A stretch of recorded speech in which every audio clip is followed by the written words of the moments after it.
Huge news in the world of physical AI. Just 3 weeks ago, the European Union's Senelec standards teams finalized the first ever standard for digital product passports. JTC 24 is massive in its importance and its scope, initially covering car batteries, but extending to many other categories of products. This is a standard that's backed up by mandatory legislation, so adoption is assured, and it's something that impacts everyone that wants to sell products into any of the European Union countries.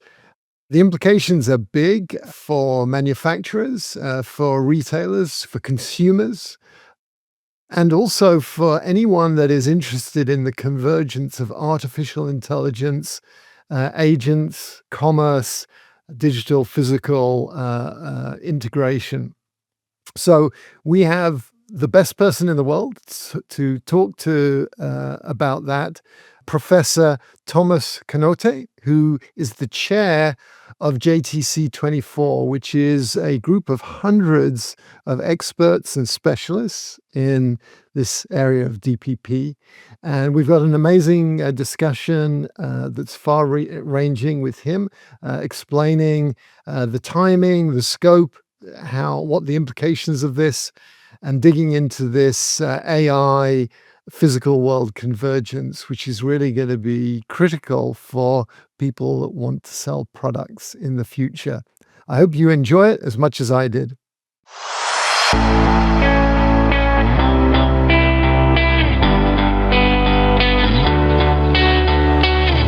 Thomas, welcome back to the podcast. It's just a real pleasure to have you back on this momentous occasion. Yeah, thank you so much. I remember last time I was really in a hurry as well the evening. So when you asked me, I thought, okay, of course, I like to talk with you again because this was now more than 1 year ago. Yeah. Time goes by so fast, and this was so amazing, so intensive, and even today, it's still quite crazy what's going on. Yes. Well, I have to congratulate you. I think what you've pulled off with leading a huge team in getting a real standard that is complete for digital product passports for the Senelec JTC 24, to give its technical term. It's important, but and part of what I want to ask you, but later on, is how you did it, because it's so huge, and we've got a lot to talk about. Towards the end, I actually want to talk about your day job, where you've been implementing, I think, reference implementations, test harnesses for this to make the standard, help make the standard come to life. But I do want to hear from you how things changed. What's new from 14 months ago when we last spoke? How did the standard evolve on its journey to completion? And I do want to get your latest perspective on why it's important, how it's going to be used. We also need to talk about what it is in some detail, but maybe for those people less familiar with this important EU standard, maybe we should just start off doing a level set to get people to understand at a very high level what and why JTC 24. Could you set the scene maybe? Yes. Thank you so much. I think it's to introduce into DPP, Digital Product Passport System, and in particular to the European Union one, it's always not very easy. So I'm still frustrated that my explanations are not good enough. Yeah, because whenever I talk about that, it's still very much techy. And I have the impression I have to improve the explanations much more. So even I talk in webinars every week or twice a week, whatever.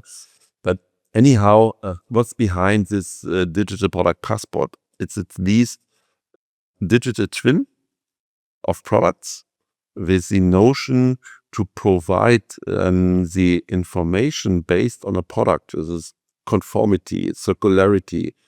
What is interesting for consumers in a standardized form, but selective for different stakeholders in a way that's easy to access. Yeah, this is the idea behind, so that it is at least one set of data provided by a, so to speak, economic operator, and the manufacturer or an importer, because we are talking for a European system as a pioneer for that. And then at least different stakeholders get different access to the data. And this makes this idea at least sexy, because this increases applicability and efficiency. This is the idea behind. Yes. It should be fancy. It should be interesting for the for consumers, for instance. They should be not bored. They should be, let me say, inspired by that. And this is the idea behind. This is what we are, let me say, for where we are aiming for in total. There are a lot of people saying, yes, this is the right one. Even this comes from these, so to speak, boring institutions, from European Commission, from our government, and so on. But we see to which extent this can bring in improvement and benefits for entire partners in our digital product data ecosystem, at least. This is the idea behind in total from the let me say, from the air. Yeah. Yeah. So, and in order to make this happen, we have to we have to provide a system which is on the one hand efficient and easy to use, and on the other hand at least secure, safe, and especially protecting, for instance, IPRs. Yeah, and this is at least the challenge we have. Yeah. And when you say protecting IPRs, what do you mean by that? Yes, you can imagine in batteries have very, let me say, competitive product details. Yeah? Yes. How is the chemistry, how are the cells organized, and so on. Mm-hmm. And of course, to some extent, those data is important, for instance, for the recycler. Yes. To know what's in it and how it is. Yeah. In order to see what we can do with the old battery. Yeah. At the same time, this information is important or useful for the competitor. Yeah. Well, this means we have to foresee that the right people or right stakeholders get the right data. This is about IPR, for instance. Yes. And this is now very, let me say, clear from the product IPR perspective. Yeah. But you can imagine if you are a company who is selling, let me say, chemical material all over the world, then it's quite interesting for some partners to know how many volume you are providing on chemistry to China or to to other markets and so on, in order to squeeze you, in order to see what you can do and so on. This is important to protect those data, to see, okay, to hide your data about your market. Yeah. Yeah. I mean, so just to pause and interject here, knowledge is power, right? Yes. And what we're talking about is unlocking and empowering consumers to vote with their wallets. And up until now, our process is sort of almost medieval. If you think about how we buy products today, it's not a million miles from going up to some Middle Ages store where you see these products. Where do they come from? What are they? We really don't know. And okay, someone wrote something on there. Is that real? I mean, there's a lot more organic products sold than are actually produced. So we know that counterfeit is terrible. We know that certain products are produced with slave labor. We know that certain products are produced that destroy the environment because there's clear cutting of forests. And so if we're going to have any chance of recycling products and moving on from this sort of medieval state, we have to arm everyone in the supply chain with information. But as you pointed out, intellectual property rights can be used against people in the supply chain. And so I am, we'll pop back up to the high level in a minute, but I have to go down this rabbit hole. How on earth did you resolve this challenge that you just described, that so that this information isn't used against the manufacturer by their competitors or by even their customers who squeeze them, and yet provide the information that the recycler needs to know in order to be able to recycle the battery? How do you solve that problem? Yeah, of course, you cannot solve by a standard the entire problem for each product separately. And of course, I'm not allowed to tell you, let me say, the details of the standards, because this is as well subject of IPR. Yeah, you have to buy this. But I can give you some principles and how to organize this. Yeah, because I'm a scientist in the field of enterprise interoperability, and data protection is part of that. Yeah, so the very important part is first to provide the right risk assessment, because for some products it's not important to protect ITR. For some parts of the product, yes. So this means based on a risk assessment, and then to assign the right safety level, it's already half of the game. Yeah, and what we made is to define the methodology for that, so that the authorities, the European Commission, can take this instrument, looking to a specific product group in the interaction with the industry, with our associations, to define the right data sets and the protection levels. So this is already the first part. Yeah, and of course, first things first, protection in Europe is much more important than in US. You see, you have Waymo and others that you say you have unmanned guided cars already. We have similar technologies, but of course we have some other regulations that do not allow something. Yeah. So, but anyhow, this is even individual, not only for product groups, as well in different regions in the world. Yeah, this is based on regulation, based on culture. Yes. So what we made is to develop and to define a framework where you can set the right safety level and security level of data. And this is, of course, done by already existing achievements. So we did not invent the wheel. But anyhow, this is new in the application of digital product passport. So now we have it. Now we will try out and see how far we can come, and then we will adjust. Yes. Yeah. And of course, first things first, security, and then see how to deal with that. And the idea is to start simple with that. Yeah. To do not go too much into risk on that. That's the issue. Yeah. So is the principle that not everyone can see everything, that certain people will see certain things? Is that? Yeah. Certain roles. Yeah. You're not allowed to go into the bank treasurer of something of your US bank. Yeah. This is only possible by people who have the authorization for that.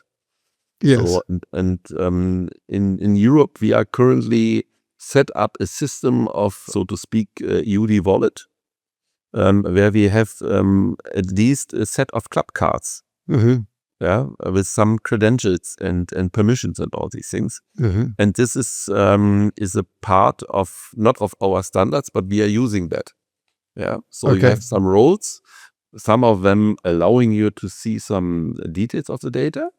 And of course, then you need maybe as well certifications to be on this side. For instance, in Europe, we have the market surveillance. They can see everything. But of course, they have to authorize themselves in order to get the data. And the Yes. good news in our European system is that the data are decentralized. The data are belonging to the economic operator. Yeah. There are no specific data in a registry or a central database. So this means the data owner have the sovereignty of that. Yes. And this is one of the first principles we just fulfilled by design.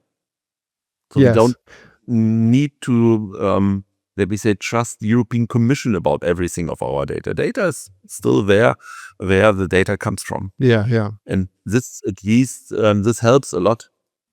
Very good. So, later on in our conversation, I do want to find out from you how people can buy copies of the standard, and I also want to go into how it works, what are the components. But let's pop up to the top level, the high level, again, and just say, so you mentioned batteries, which is one of the areas where the mandate is imminent. I mean, so tell us, can you summarize the kind of the most important product domains where this will be applying, and what, if it's possible, a little bit about the timing of those in terms of compliance and what's available now? Yes, we have some deadlines already because of regulation, and every battery with certain properties have to have the DVP from 18th of February 2027. Okay, so February of next year. Yes. So, and this means there are at least 3 types of batteries. One are the batteries for the EV cars, Mm-hmm. and even for hybrid ones. This means no starter battery. Then we have the batteries for the LMT. These are the light means of transportation. These are the bicycles, the scooters, and so on. Yes. Then we have the industry batteries with energy of more than 2 kilowatt hours. So for forklifts and so on. And it's quite clear why European Commission made this selection, because those are the increasing ones in the market. They consume a lot of raw materials which have to be in a circle in Europe, because a lot of them we do not have. Circular, as in the circular economy, right? We want to get This is our only recycling. chance to keep it in the circle because of our short breaks on those materials. And based on this risk analysis, European Commission made some choices of product groups already long time ago. So from the perspective of climate change and carbon footprint, of course, construction material is important. You know, cement and so on needs a lot of energy. So this was clear from the beginning to start with the ones which have the biggest impact into our environment. Yes. You know, all the problems, and I guess this is the same in US like we have in Europe, is everything about textile. Yes. Fast fashion and all these things then brings this to Africa and pollute Africa. Of course, this is as well a priority product. At least step by step from the European perspective are cars in total, because still we are exporting racks to Africa. Yes. Still, it's really an issue. So this means you can imagine Commission or European Commission selected the most critical one. Yes. Ones for for the first, and then to have it step by step, product per product group. And this is from one perspective, very, let me say, useful at least. On the other hand, the batteries are quite complicated for implementing. So I'm not quite sure if it was wise to use the batteries, because a lot of things are still unclear. And this makes a lot of fog. So the companies who are implementing that, means the European car industry, which struggles anyway, has a lot of burden, a lot of costs, effort to do this, because it is a pilot. And a pilot is always in trouble. So last time I explained, I think already, I'm not only doing the standardization, we are performing the implementation in the industry. This means for car industry already. So we see what does it mean. So that it's not just a nice story to have this DPP, the circularity, and everything is fine. It's still really, really a heck of work. And your work on the implementation, that's through Fraunhofer, the Institute for Production Systems and Design Technology. So this is really good that you know that if the standard's impossible, it's going to be very difficult to do your day job. So you yes, of course, I have to eat my your dog food as well. So and of course, for sure, there is criticism. Yeah, hey Thomas, what you have done there? It's okay, but I'm a scientist, so for sure, validation is important. So batteries first, and that's kind of the pilot, and inevitably there's going to be teething challenges there. But then, so construction materials and textiles will follow. Yes. Roughly, when will those be? That's a good question. Normally, we have a nice timeline, means already in 2027, some construction materials come into the game. It is planned, but I'm not quite sure if this will be happen. So I hope that Commission and others will first learn from the experiences from the batteries and then adapt the timeline. This would be my wish, but this is our government, Yeah. I'm not quite sure if you can go to Mr. Trump and say, I would like to have something different. And he will listen. I don't know. It is similar to our commission. Even it's a huge job for them as well. So, and of course, we are in a quite intensive interaction. That's for sure. So I'm mostly happy with the interaction between standardization and European Commission and even the industry partners and so on. It is it's quite amazing, but it's a huge job with a lot of challenges, and we will see. Yeah, so that's the issue. So there's been some sounds like sensible prioritization in terms of the impact, environmental impact, and the size. And we all see these electric scooters just everywhere. It seems like every person under 18 has got one, even here in the States where the car is king. And then any other groups that are kind of in the next wave? I think was toys were part of this at some point? Yes, of course, toys.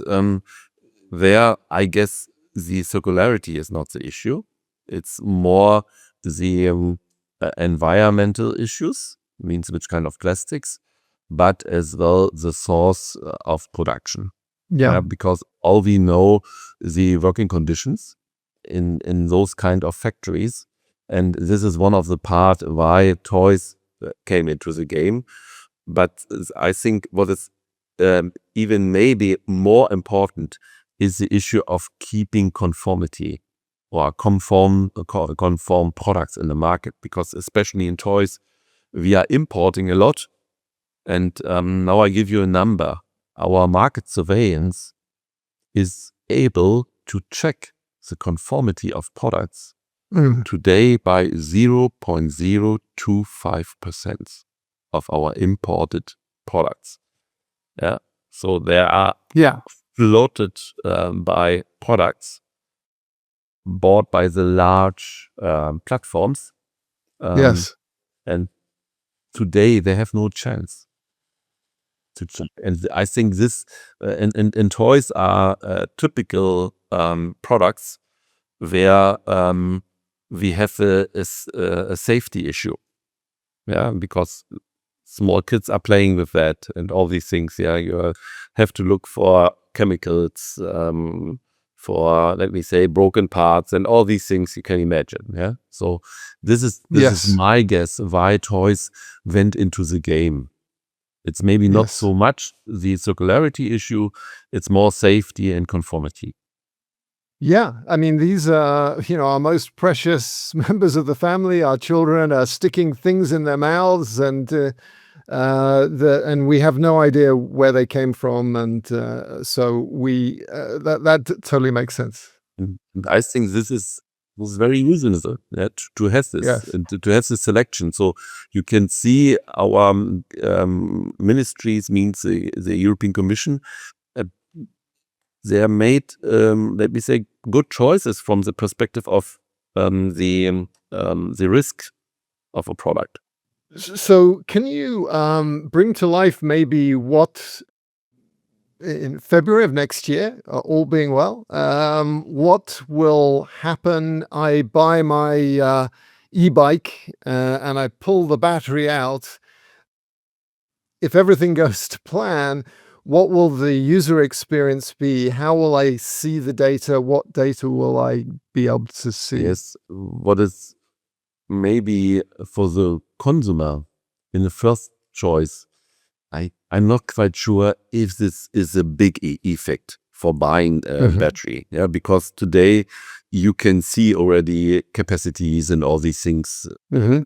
That's already possible today without having a passport. Yeah, because Yeah. the Yeah. for the scooters, I'm not quite sure because I'm Yeah. not Yeah. in the game. For cars, it's different. Yeah.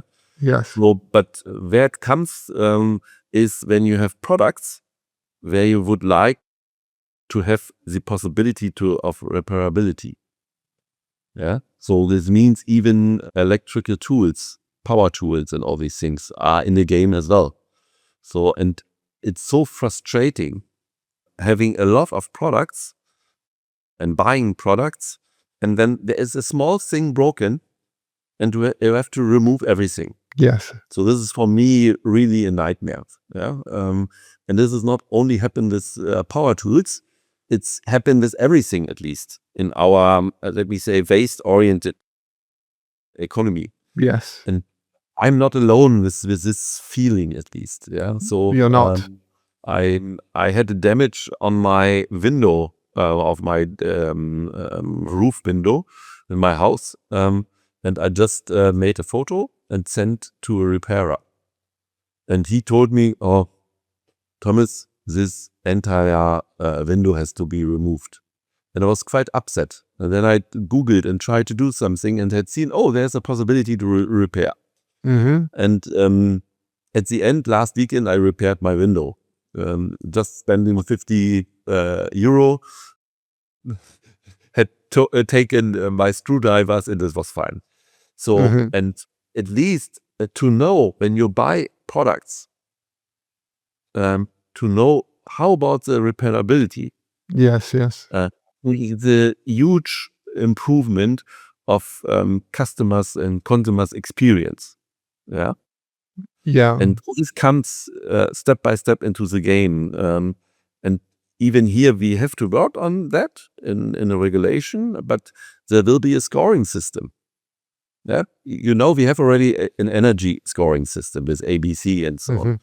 And Yes. this repairability scoring system will look quite similar. Yes. Yeah, so it's quite easy. You don't need to be an expert to see this, and then you can compare. You see a very maybe cheap one, which you cannot repair, and there is something Yeah. which only you can repair. And this is what is really drives me to go with this DPP in order to have this user experience and the consumer's experience in a way that they can at least take informed decisions. because today we cannot. Yes. And Yes. that Yes. really drives me. Yeah. So this for the scooter, I'm not quite sure because I'm not so let me say familiar with that. Mhm. Or used cars is important. Yeah, to know how's the life status of the battery. Yeah, because the battery of EV cars are the most expensive one, Yes. and we have a very big let me say used car economy at least. Yeah, Mhm. and this is, for instance, interesting. And there are a lot more from the consumer's perspective, where I Yes. see really good opportunities. And this goes really way beyond. So this is in the last year, we increased the scope of application for DPP even more. Maybe it's too long for you, but last year I had to renovate my entire heating system. My heat pump had to be, let me say, repaired and to some extent at least modernized. And after 20 years, okay. And I had a very typical situation. There came the craftsmen into my house and said, okay, yes, we have to do something. We have to install this boiler. And I said, yes, this is true, but you have to do this and this and this as well. Ah, yes. Ah, okay, let's have a look. We looked into my sanitation system and Mhm. went back and said, oh, this kind of tubes I do not have in my in my car, and I have even not the right tool for handling this. I have to go back to the store and take some new tubes, and I have to look for the tools. So it was Yes. really boring, really ridiculous, because this craftsman he wasted time. Yes. Yeah, and this is very typical. They come into the house and then they discover, oh, something is wrong, and then they go back Yes. to the shop. What we developed in our institute is is a system where you can perform the digitization of the existing infrastructure automatically Ah. and provide to the craftsmen in before they came into the house. So Ah. we made not only a feasibility study, we are performed already really a pilot, and this in front of the electrical infrastructure of the house. So because you have Okay. the big switch box, yeah, Yes. and thanks to our computer graphics and vision capabilities in our institute and it's all the digitization issue, we achieved that you can just take a smartphone, make a photo of your connecting box. And based on our capabilities with artificial intelligence, they are generating all the data of the electrical installations of the entire house automatically and provide this to a digital product passport of your house. And the electrician can see this in beforehand, see, oh, this is coming from 20 years ago. Yeah. And we had always problems with this switch. And this kind of, we can repair, this not. And this can be done in beforehand. Yes. And this is a huge improvement. And this came into my mind just last year when we had the first interview. Yes. And I discussed this with our associations of electricians. Yes. 1 week, 2 weeks after that, after our interview, and he said, Wonderful. "This is the right one because the DPP is the digital product passport of electric installation, which came new into the house today, has no Yes. benefit today because the benefit comes in 20 years. Then you have Yes, to exactly. renovate." Yeah. And then we thought, okay, how to make it happen in an automatic way. And the good news is, in September we made the first pilot in the house of the German Association of Electricians, because they have association house, and everything is quite documented. And he just performed the test. And from the first one, we had a trust level of more than 80% already. So this helps. This is something that you can reduce frustration, and even reduce spending money. And Yes. what is driving us? Yeah, it's not just for a product you buy; it's even much more. And this is where we are driving for. This is where I'm staying. Let me say in the institute overnight, whatever. Yeah, because this is cool. It is very cool. And I'm so excited that you highlighted this link between artificial intelligence and digital product passports. Because we know that AI is hungry for data. We know it's actually kind of run out of books to scan, but it hasn't run out of the real world. The real world is, and I believe that we're only just starting to think of the very first applications. But you know, some people call this physical AI, and most people think when the folks from NVIDIA talk about physical AI, they're thinking robots and they're thinking cars. But when you describe this is, in my mind, a much bigger physical AI. This is a physical AI with trillions of things, and the ability for your personal robot or your chatbot, or you know, we're working on our own ambient chat assistant, the ability to scan a QR code or even sense, you know, RFID or ambient IoT Bluetooth tags. Suddenly DPPs become much more viable because, you know, I honestly believe that most human beings will be bored with the raw data, but they will love the idea of conveying to their AI assistant, look, I want to lead a sustainable lifestyle. I want to make the world better, not worse, and give some very high level policy to their AI. And then the AI, as it does the shopping, as it looks at executing what we want, then with DPP, the AI has the data that it needs in order to put into effect the things that are, you know, we sincerely want. We want to reduce our carbon footprint, but, you know, we're human beings. We also want to watch the new Seinfeld, the old Seinfeld episodes or whatever. We're kind of trivial, but we're also principled, and the AI can kind of be our personal assistant in a much broader sense with this digital product passport. And I'm so pleased that you've actually put it into action. That's amazing. Well done. This is really interesting, and this is in both directions. Yeah, because those data in a digital product passport are to some extent regulated, so you can trust them. Yes. So in all our nice search engines, the data coming from the digital product passport has much more value than others. Yeah, so we can deal with that. Yes. So already, so the other way around, as I mentioned as well, AI for DPP, as I mentioned, with this electrical infrastructure. So there are a lot of opportunities, and of course we had used this case because we can at least live with not very much precise data.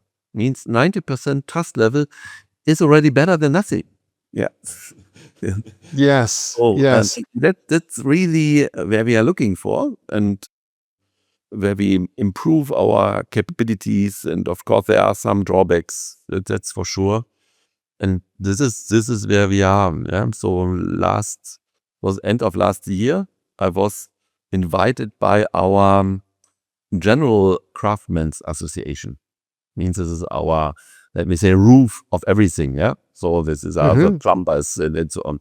And they said, okay, Thomas, can you explain this, what you are doing with these electricians? And I said, yes, I can do, but I do not see any value for someone else.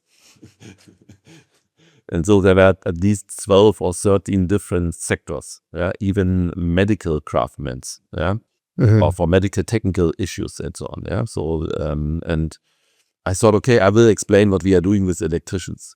And then I was just asking, do you think this is useful for you? And I was really skeptical. I thought, okay, the first answer will be forget it. And then the first on the roof makers said, this is quite good. So yes, Ah.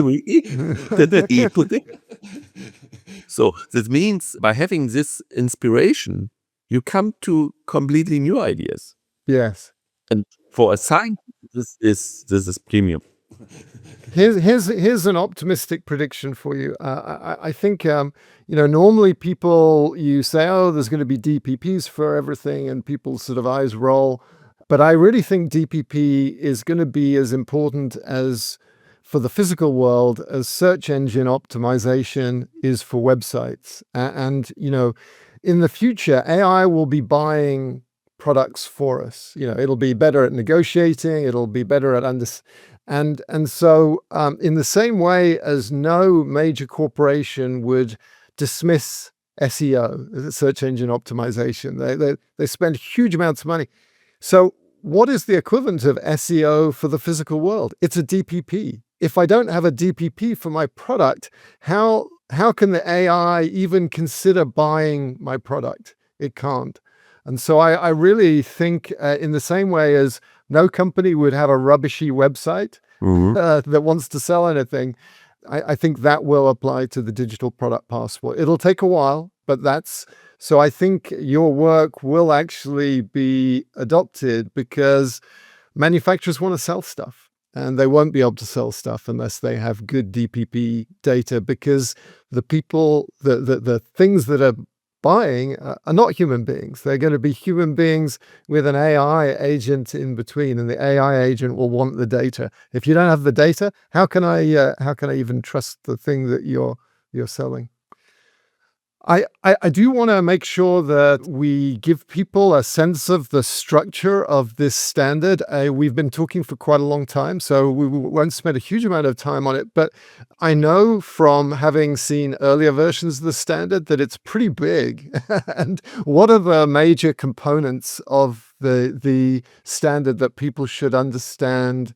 Yes. And if you can, have there been any changes in the last year that we should know about? Yes, I think they are not so big. That's my impression, but maybe that's Okay. because I'm behind this. Yeah, this is like a teacher telling, "Oh, this math task is quite simple." Yeah, so but Yeah, anyhow, it's not so complicated. Yeah, what you need? You have physical products, so this means you need a data carrier, which is on this physical product and contains the link to the passport data. So the carrier is a QR code, an NFC chip, whatever. What we had done is to define in this standards, in this standard for the data carrier, the requirements for those data carriers in order to allow interoperability at least. How the data is in this data carrier, so how you can access this and all these things. This is in one standard for the data carrier. Then we have the standard for the unique identifier. Of course, the unique identifier on our side is at the end the link to the product data. This is just an internet link. But we have as well unique identifiers for the economic operators who are responsible for the data, so you can assign them. Yeah, that's very important. And then to interrupt you briefly, an example of an economic operator, because that's not It's an original equipment manufacturer. Okay. Yeah, who is bringing a product into the market. Yeah, this is one example. Another example is purely an importer. He is responsible for putting a product into the market and establish into the market. And of course, they are responsible for the data. And you need a unique identifier to them in order to catch. Yeah, it's quite easy. So that we have as though the facility ID in order to see where this product was produced. So those are just the three identifiers we specified. And here as well, we just defined first the requirements in order to have it unique from the first perspective. And for data carriers and for the unique identifiers, we provided eligible examples. Because we have already unique identifier schemes in the market. Yeah, when you are scanning a product in your supermarket, then there is behind a unique identifier. Yeah. Yes. So we're talking about things like a GS1 standard serial global trade identifier, GTIN, or Yes, something like that. So this means I'm not allowed to tell you the details for sure. No, But no. of course, existing systems in the market Yes. are used in this standard as examples, which are eligible. But this is not just one. There are now 6, 7. So, but they are just examples. Yeah, we had taken the most important ones already and used ones. And this is important from the perspective that as less as possible, industry has to change their existing system already. Because you can imagine if the retail industry should now change their system to something else, this would be a nightmare. Yeah. Yeah. So what we had performed is to keep all the separate standards or parallel standards in a way that they are in total interoperable. Yeah, and this is our game. So we define the requirements. We provided at least trust by providing this examples, and by having this system in total is extendable because tomorrow there comes innovation into the market. Yeah, and as long they are at least compliant to the requirements, they can do. Good. So that's great, and I understand that you can't get to specifics, but the data carriers we're all familiar with, like barcodes, QR codes, NFC tags, especially in Europe. But in the future, the area where I've been focused is ambient IoT, and there's standards from the Bluetooth SIG, from IEEE with Wi-Fi tags, and 3GPP with these cellular battery-free stickers that are coming very soon. So I think what you're saying is, yes, today you can use the established things that are broadly accepted, but the standard is not preventing the adoption of things like ambient IoT in the future. Yes, this is at least we have to be extendable for sure. Yes. And there Okay. exist maybe other systems already in the market, and we should be inclusive as possible. So this was at least our narrative. This was not Yes. easy to establish for sure. Yeah, this was quite a task to look into this narrative of inclusion. Yeah, you Makes can sense. imagine who is owning the identification schemes. They are ruling the world. Yeah, and they are Yes. aiming for sure. Yeah. So they have to accept at least parallel solutions. And Good. on the other hand, on that side, on the technology side, this is really important. On the data side, you cannot live with parallel works. It's really hard. So this That is means very hard. some data definitions, and they're really small. We had to agree on one specification. That's for sure. This means, how about our taxonomy of the system itself? Yeah, so that everything is clear on that. Some headers and so on, you have to, let me say, agree on. There's no way out. Yeah. So this means those both standards about data carrier and unique identifiers were at least one cornerstone. So the second cornerstone are, let me say, services or specifications which has to be used for common access and write and update of data. And here we had developed a standard where we defined all the API functions between the system components of the European DPP system, because we have the data part in decentralized, that's the economic operator.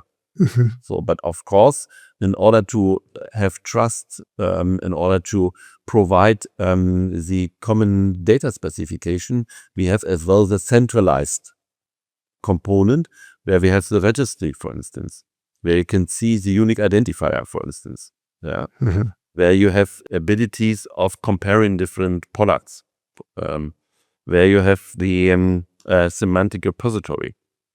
means where the data specification can be found for specific products. So you can choose a battery and then at least centralized European repository will give you the data specification for machine readable data. So and we have the backup service as well as a system component. And all three system components have to work with each other and even have the outside interfaces to the consumer, for instance, or to the market surveillance. And how this is organized by API. And for that, we defined common API functions. And this was even a very hard job, because to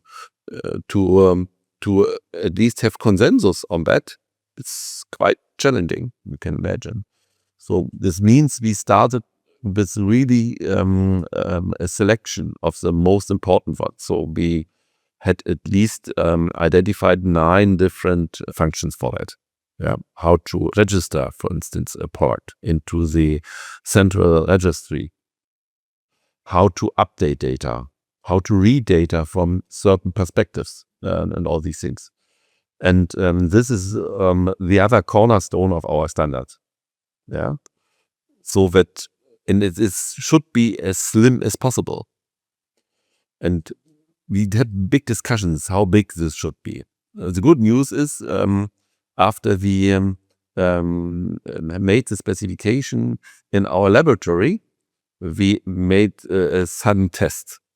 We at least sent the API specification into our AI tools.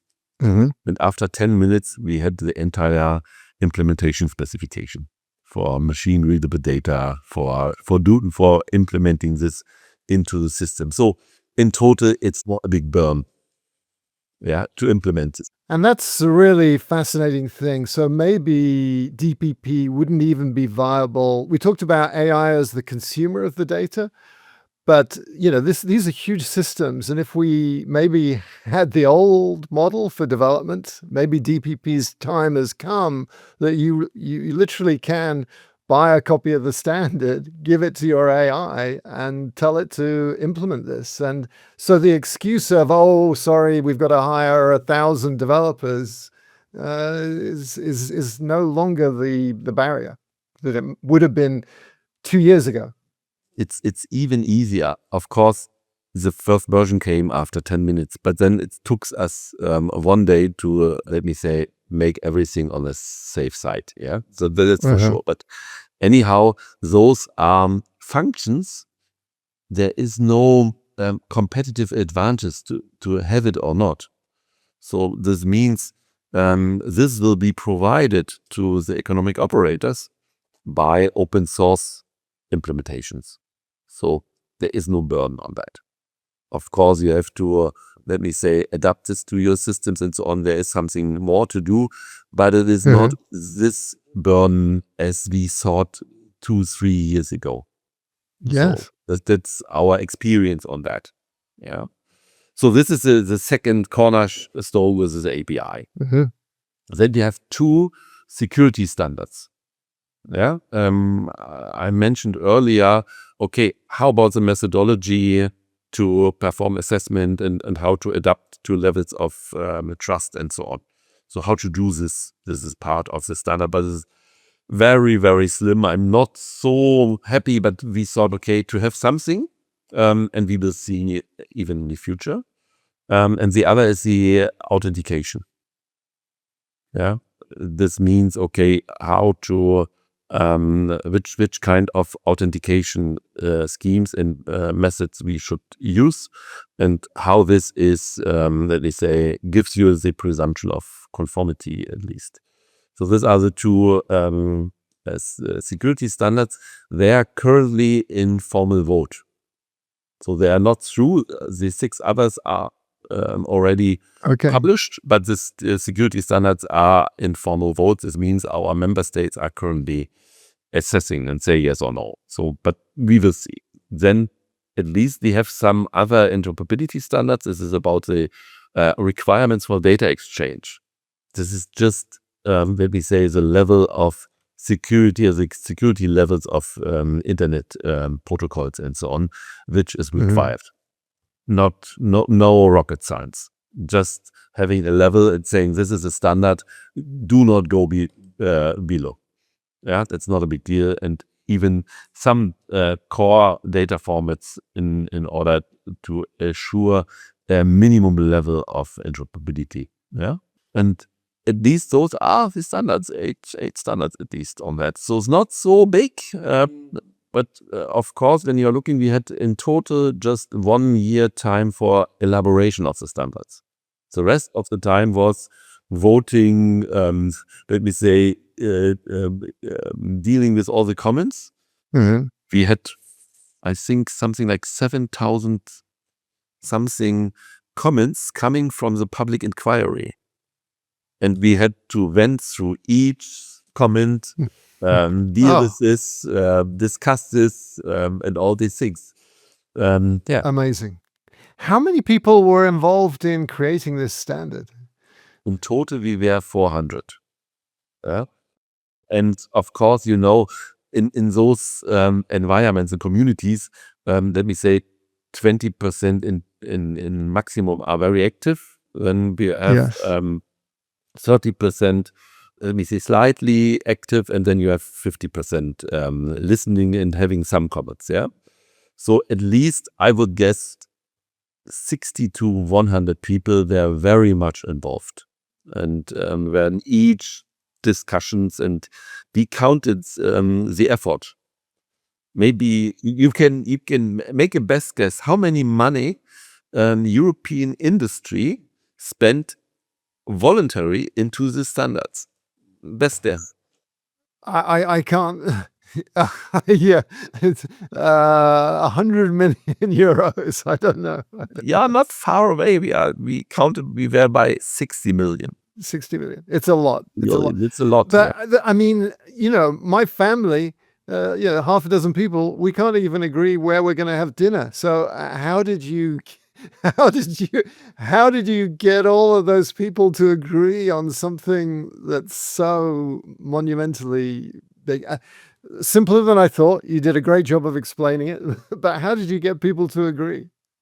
Yes, we made some reflection already, but we need this analysis together with our standardization organizations. This is in front of us, but I made some of the reflections why we were successful to my extent, because normally those kind of standards needs 10 years. Yeah. So this is typical. So I think one part is because there were so much time pressure. You had a deadline. Yeah. So normally everyone was yelling, "Oh, we have no time, and European Commission is so bad. They are giving us timelines which can never achieved, and so on." So, and having time pressure is very good. Yes. Yeah. So there's a deadline. There's no way out. We have to come to a consensus until this. And of course, there was a consequence when we are not achieve that. That's very important. And the consequence was, okay, if we can not elaborate the standards in the right way from the industry perspective, then European Commission will take their resources and define the standards by their own. And nobody liked this idea because you never know what's coming out. Yeah, you can imagine coming from, let me say, retail, and European Commission come with a standard where you are not compliant with. This is a nightmare. Yeah, so this was always clear. If we are not achieving this timeline, then there is a devil around the corner. Yeah, better the devil you know than you don't know, and that competitive pressure is fascinating. I'd never thought about that as a way of driving this, but it makes total sense. Yeah, and of course, it's this working in a rush and achieving consensus is not so good for quality. So this means our standards, from my perspective, have, let me say, questionable quality, but it's useful, I think. So, and this for sure, and this I made as our statement in front of our standardization community. Of course, when we finish a standard, the revision starts. Exactly. And this is typical in any technology development. But in standardization is different. Yeah, you normally wait for 5, 10 years, whatever, until revision. And Yeah. here it's different. And we see already mistakes. And in parallel to our standardization, regulation didn't stop. So now we got a lot of new regulations which are affecting our standards. And of course, there's a mismatch, and we have to deal with that.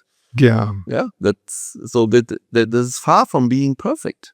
That's for sure. Yes. But you didn't let perfection get in the way of progress. And this is the way agile teams perform, isn't it? They get an MVP, minimum viable product out, and maybe you've got a minimum viable standard out. That's a really great approach.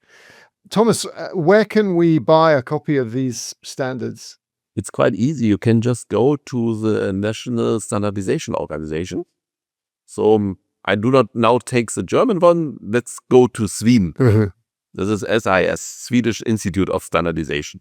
When you go to the internet portal and you just search for the DPP standards, you find 6 out of 8. And you can just click on that, show your credit card and buy. And what's the ballpark cost for if someone wants to do this? I'm not quite sure because I think something like 500 euro, whatever. Yeah, that's the order of magnitude. So it's affordable for anyone that's serious about this. But of course, I got the feedback from our European Zensendebeck, and they already announced me, hey, Thomas, those standards will be the bestseller of European standards. That's for sure. No doubt. We will see. So, but anyhow, to some extent, I'm quite happy to be part of this team. Yeah. And to some extent, of course, I see we have a lot of things and a lot of work in front of us. So this is not perfect. It is, we have to do a lot. We have a lot of criticism already, for sure. But anyhow, there is no way out. I think creating this kind of digital product ecosystem in Europe is worth to do anyhow. So we see we need this international alignment. So even last year when we had the first interview, we had already, let me say, planned to at least move up to international level, means to ISO and IEC. So the good news is we will have a kickoff meeting for digital product passport system on ISO level in September this year. Wonderful. That's great. Graduation. Yeah, and it was really a hard job, even here to start this and to let me say, to lower the barriers, to convince different countries in the world that not now the Europeans come with their system and dictate everything. Yeah, so there were a really big hesitation already, but anyhow, now we made it. US was first against, so they voted against this, but now they voted for the new chair positively. So it's improving. It's going on. So because we are sitting in one boat at least. Well, I think if people understand that to make progress with AI in the physical world, you need these standards, then things will be start to move faster. And what about your day job? If we want to get access to some of the work that you've been doing at Fraunhofer IPK, what's the best way of engaging there? Yes, it's quite interesting because on 24th of June, we have the next webinar of our Battery Pass Ready project where we launch the first test version. You can just download, and sorry for that. But so this is the first one. This is about data validation. But the next functions will come into the game, even open source for the interaction tests between the different components and so on.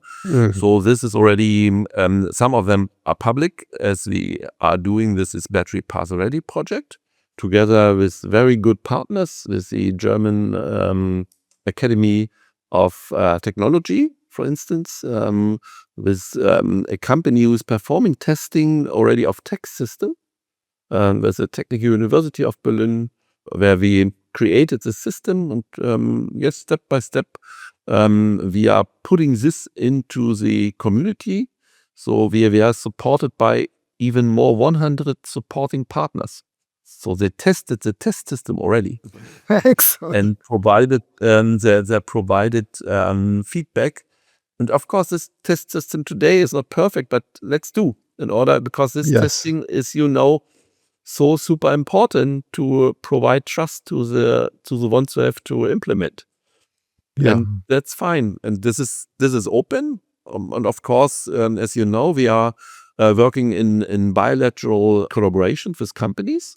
So we currently finishing the implementation of Battery Pass for a European automotive OEM, including 40 plants.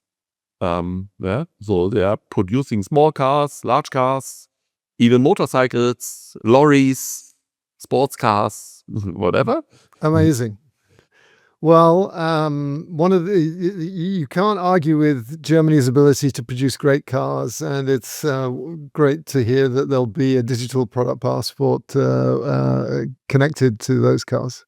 Yes, and this is just EV cars, we are as well engaged in a global company coming from Asia, producing at least, I would not say everything, but a lot of things in order to see where are the challenges, how to, let me say, elaborate new solutions. And this is, we are quite proud to be active in different markets in order to develop our tools, technologies, and to find at least solutions which are useful for the others. So that's as well. So this is part of our job as well. So that and it's really inspiring. It's and of course, we have especially in Europe, but mostly in Germany, a lot of big problems in our economy and even the car industry, And I think it's quite let me say, inspiring that this kind of work can even here help to recover to some extent. And this, of course, is a big challenge. Yeah, but we see, for instance, in Europe, we were very much creating complex infrastructures, complex processes.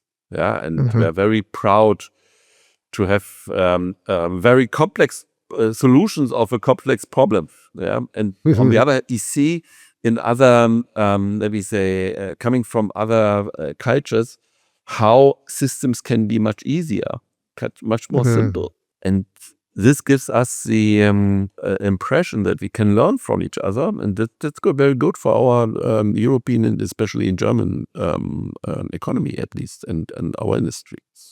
So this means this is quite good to combine those and to see what we can do. You mentioned this issue of what does it mean if AI is selecting products based on the EPP, and you made it to the top. Yeah, so this means products which not have a DPP will not be bought, will not be sold.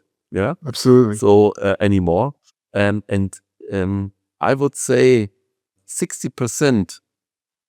Around 60% of our OEMs do not know this consequence yet.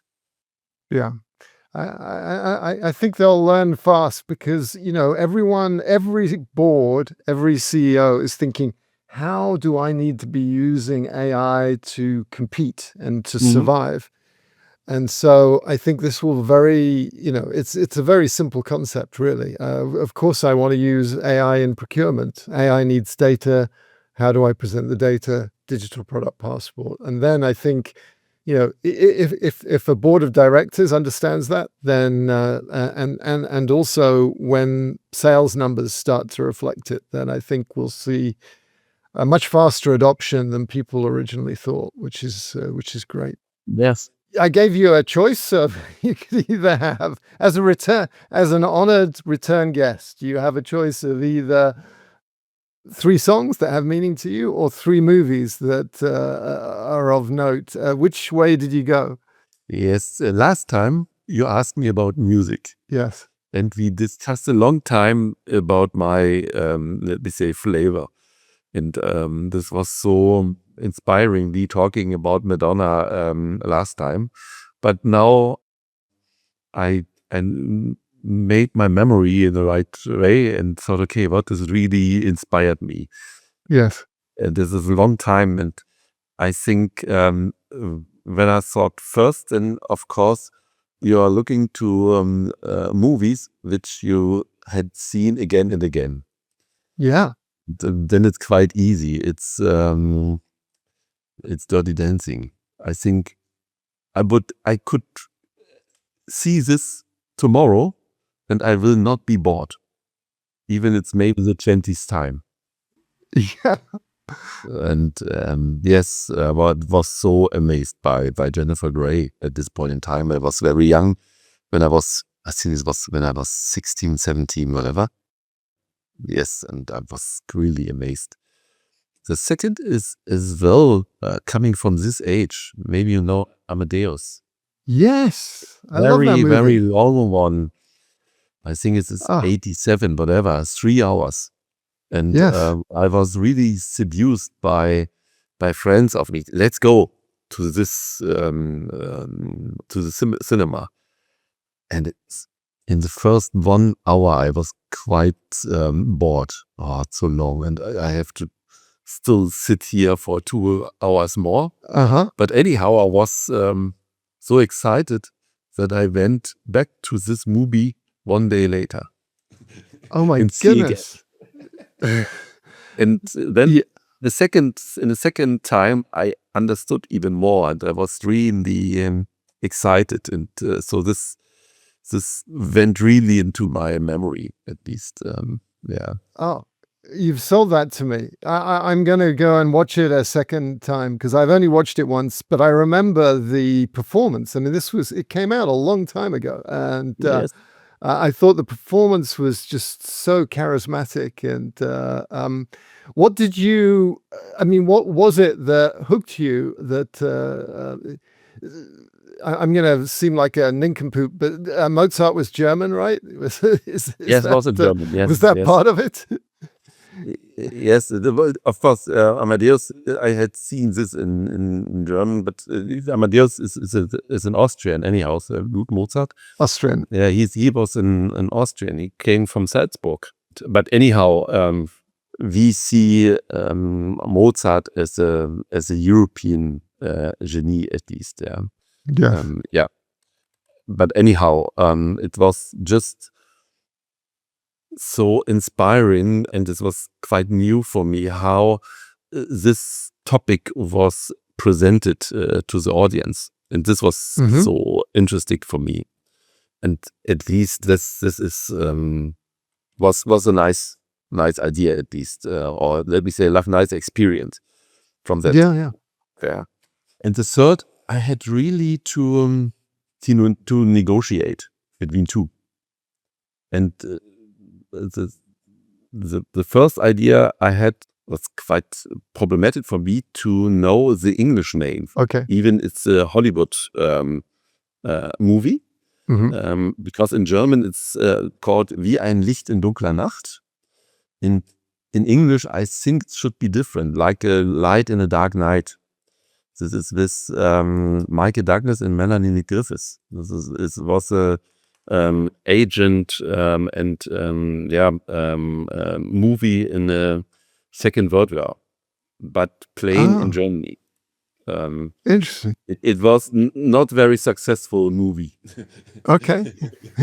I guess nobody in US knows this, but even Yeah. it's Mark Douglas, and Melanie Griffiths. Yeah. Great And stars.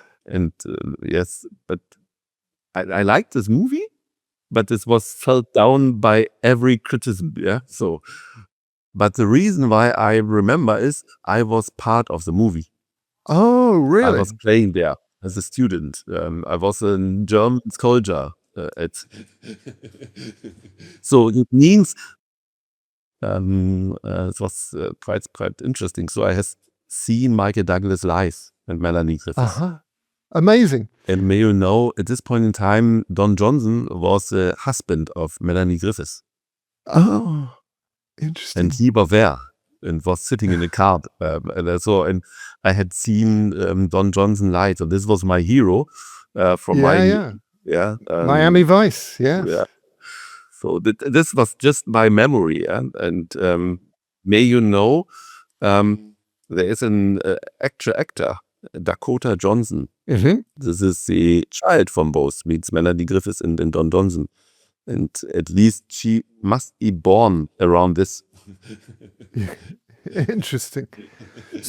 So I've got to ask you, why did you volunteer to be an extra? Because I was an extra in a movie as well. And I did it because I wanted to make movies and I wanted to just get on set and see it. And at this point in time, I was just entering Berlin as a student.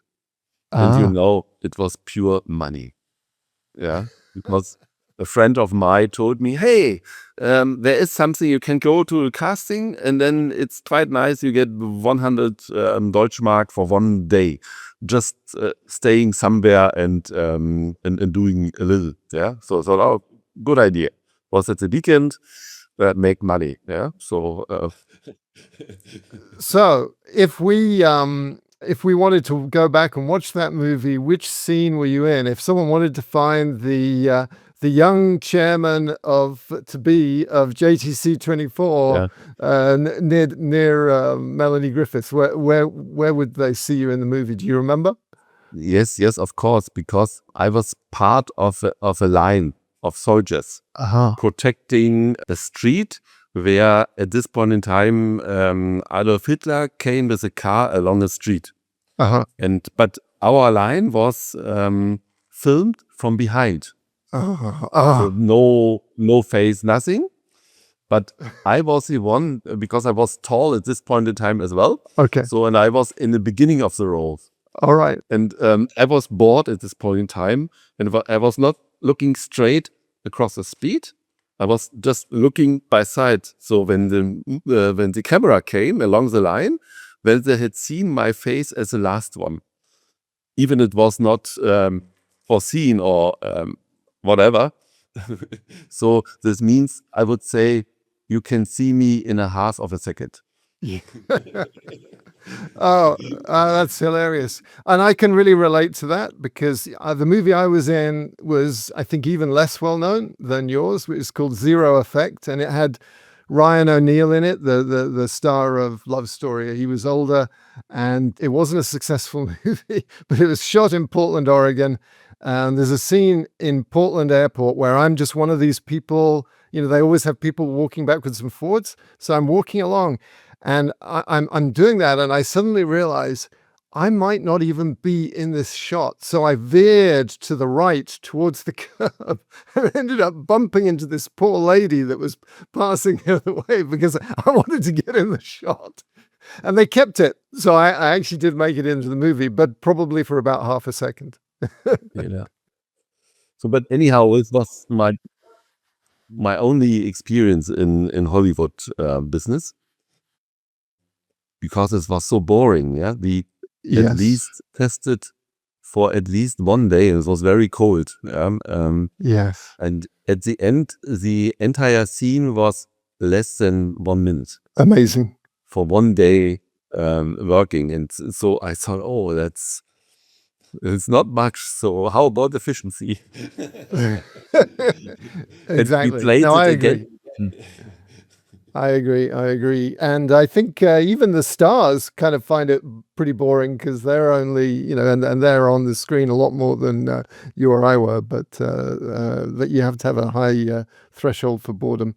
Well, Thomas, thank you so much for sharing that. That was super interesting. And thank you for coming back on the show. It's been a real pleasure to have you on our podcast. Yeah, thank you for this inspiring talk, at least. Yeah, so whenever I'm let me say, talking with let me say, outside people, at least, I'm always inspired too. So, and thank you so much for having this experience with you. Real pleasure. Well, that was the conversation with Thomas Note. I was really enjoyed it, and it's great talking to someone with expertise, humility, and really someone who's made a huge contribution to this field that we work in. So I hope you got as much out of that conversation as I did. It's a tradition that I share the music that I've been listening to leading up to the show. And so this is the album of the episode, Crosby, Stills and Nash's debut album, which is famous because it actually has Nash, Stills, and Crosby in the wrong order on a sofa. They shot this photograph, loved it, loved the backdrop, which is near Laurel Canyon, where they all lived at the time. Went back to reshoot the photo so they could be in the same order as the title, but unfortunately, in the day prior to their visit, the building was demolished, and so it was basically a completely barren piece of land. So barren land, but not barren music. This is just amazing. I got this secondhand for like $15 on Discogs, and I highly recommend listening to it in any medium you choose. Thank you so much for joining the podcast. If this is your first time, we've got a ton of other content that's very relevant to what you've just listened to. The initial interview with Thomas Note, which was 14 months ago. So you can see what's changed there. But leaders of companies that are all relevant to this world of auto-identification and digital physical convergence that we live in. So thanks to Aaron Hammock, who's our editor and is busy working on this as I speak. And please enjoy the journey, stay safe, and I'll see you next time. Thanks for watching this episode of the Mr. Beacon Ambient IoT podcast. You can also listen on Apple Podcasts, Spotify, or wherever you get your podcasts. Please like and share this video, and be sure to subscribe so you don't miss further episodes. For more information about our sponsors, head over to blecon.net, identiv.com, and ambientChat.ai.